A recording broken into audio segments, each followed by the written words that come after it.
એટલે પીપુડી વાળાને બંધ કરાવો અને ટોટલ વર્કશોપમાં અંદર એવો મેસેજ મોકલ્યો કે કોઈ ગામમાં પીપુડી વાળાએ આવવું નહીં, અને પીપુડી વાળા આવશે તો એને ગમે તે થશે એની જવાબદારી પીપુડી વાળાને રહેશે, સાઉન્ડ વાળાને રહેશે નહીં. એ હરેક ગામમાં નક્કી કરો જે સાઉન્ડ વાળા હોય હરેક પીપુડી વાળાને. અને એટલી ઓફર ઉધિયા ભાઈ આપે છે કે પીપુડી વાળા પીપુડી પડાવી લેવામાં આવશે, અને ઢોલના અંદર સરકારી નહીં વાગે કે દેશી નહીં વાગે, એટલે પછી એ જવાબદારી એમની રહેશે. એટલે એવું નક્કી કરો અને શાંતિથી બેહો. શું કે છે કે તમે આ ડીજે તમને બંધ કરાયો પણ તાર હવે અમારે દારૂ ગાળવાનું ચાલુ કર.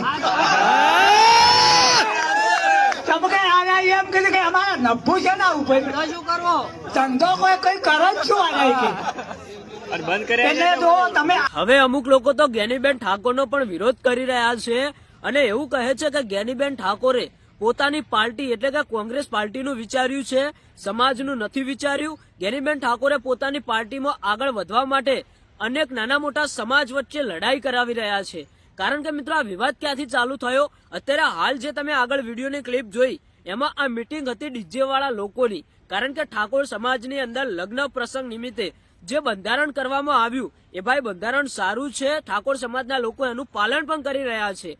પણ રહી વાત કે આમાં ડીજે મિત્રો લગ્ન પ્રસંગ નિમિત્તે બિલકુલ બંધ રાખવામાં આવ્યું હતું, તો એનો અત્યારે હાલ વિવાદ ચાલી રહ્યો છે. બંધારણમાં એવું હતું કે લગ્ન પ્રસંગમાં તમારે ડીજે નહીં લઈ જવું, ડીજે વગાડવું નહીં, તમે ઢોલ નગારા પીપોડી વગાડી શકો છો. તો મિત્રો ડીજે વાળા લોકોએ વિવાદ કર્યો અને એવું કહ્યું કે ડીજે બંધ કરાવ્યું છે તો પીપુડી પણ નહીં વગાડવાની, અને જો કોઈ પણ વ્યક્તિ પીપુડીનો ઓર્ડર આપશે કે વગાડવા આવશે તો એની સાથે અમે કંઈ પણ કરી શકીએ છીએ, એ જવાબદારી એની રહેશે. આ ડીજે વાળા લોકોએ મિત્રો આ આંદોલન કર્યું હતું, મિટિંગ કરી હતી, અને આમાં ક્યાંક ને ક્યાંક એવા આક્ષેપો જ્ઞાનીબેન ઠાકોર ઉપર પણ નાખવામાં આવ્યા હતા કે જ્ઞાનીબેન ઠાકોરે પોતાની પાર્ટી કોંગ્રેસનું વિચાર્યું છે, ઠાકોર સમાજનું નથી વિચાર્યું. મોટા ભાગના ડીજે ઠાકોર સમાજની અંદર છે, ઠાકોર સમાજના લોકોના ધંધા છીનવી લીધા છે. આવા ઘણા બધા નાના મોટા આક્ષેપો નાખવામાં આવ્યા હતા. પણ મિત્રો આમાં ક્યાંક ને ક્યાંક તમે બધા જાણો છો કે સમાજની અંદર જે બંધારણ કર્યું એમાં ભાઈ બંધારણ સારું કર્યું છે, ઘણા બધા લોકો એનું પાલન પણ કરી રહ્યા છે. કારણ કે મિત્રો સમાજની અંદર અમુક નાના મોટા જે રીતિ રિવાજો હતા એ વધતા હતા. બધા લોકો મિત્રો એક સરખા ના હોય, બધા લોકો પૈસાવાળા ના હોય, એટલે મિત્રો જે નાના અને ગરીબ પરિસ્થિતિના લોકોને ઘણી બધી તકલીફ પડતી હતી. કારણ કે અત્યારે હાલ લગ્ન પ્રસંગમાં મોંઘા મોંઘા દાગીના, મોંઘા મોંઘા ડીજે એવું બધા લઈને જતા હતા, અને જો કોઈ બિચારું ન લઈ જાય તો અમુક નાના મોટા લોકો એમની મજાક ઉડાડતા હતા કે તમારે તો ડીજેમાં આવું ના લાવવામાં આવ્યું, આવું ડીજે લાવવામાં આવ્યું, દાગીના ઓછા લાવવામાં આવ્યા. એવા ઘણા બધા લોકો મજાક પણ ઉડાડી શકે છે. તો આમાં ક્યાંક ને ક્યાંક મિત્રો સમાજનું જે બંધારણ કરવામાં આવ્યું એ ભાઈ ક્યાંક ને ક્યાંક સારું હતું, સમાજના લોકોને આ ગમ્યું હતું.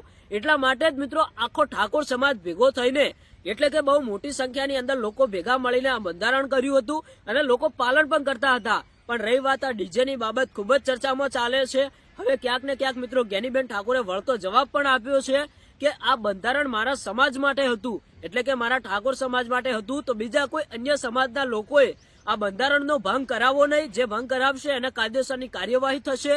કારણ કે મિત્રો આ બંધારણ કર્યું એમાં મિત્રો ઘણા બધા લોકોને નીતિ અને નિયમોનું પાલન પણ કરવું પડશે. કારણ કે જો કોઈ બંધારણનું ભંગ કરે તો એને કાયદેસર કાર્યવાહી પણ કરવામાં આવશે. એટલે મિત્રો અત્યારે હાલ આ ડીજેની વાત ખૂબ જ ચર્ચામાં ચાલે છે. હવે મિત્રો આ વિડીયો તમે આટલા સુધી જોયો છે તો ઠાકોર સમાજની અંદર જે બંધારણ અત્યારે હાલ લાગુ કરવામાં આવ્યું અને જે ડીજે બંધ કરવામાં આવ્યું એ શું મિત્રો સારું કે ખોટું એ તમે કોમેન્ટ કરીને જણાવતા જજો. કારણ કે અત્યારે હાલ દિવસે ને દિવસે આ વિવાદ ખૂબ જ વધી રહ્યો છે. હવે આમાં સાચું કોણ ખોટું કોણ એમાં મિત્રો કોઈ વાત જ નથી આવતી. સમાજની વાત હતી, સમાજને ગમ્યું ત્યારે આ બંધારણ કરવામાં આવ્યું છે. પાછળ જતા મિત્રો વિવાદ થયો અને એવું કહેવામાં આવે છે કે આ નિયમ હટાવી દો તો મિત્રો આ બંધારણનું ભંગ થઈ શકે છે. એટલા માટે અત્યારે હાલ કોઈ નવા અપડેટ મળ્યા નથી. આગળ શું નવા અપડેટ મળે છે જાણવા માટે આપણી આ યુટ્યુબ ચેનલને સબસ્ક્રાઇબ કરીને રાખજો. અત્યાર સુધી તો મિત્રો કોઈ એવું કહેવામાં નથી આવ્યું કે ફરીથી ડીજે લઈને આવો, ડીજે ચાલુ રાખવામાં આવશે, પણ એવું કંઈ જ નથી. આ સમાજની વાત હતી, સમાજ માટે બહુ સારું કામ કર્યું છે. તમે શું કહેશો કોમેન્ટ કરીને જણાવતા જજો.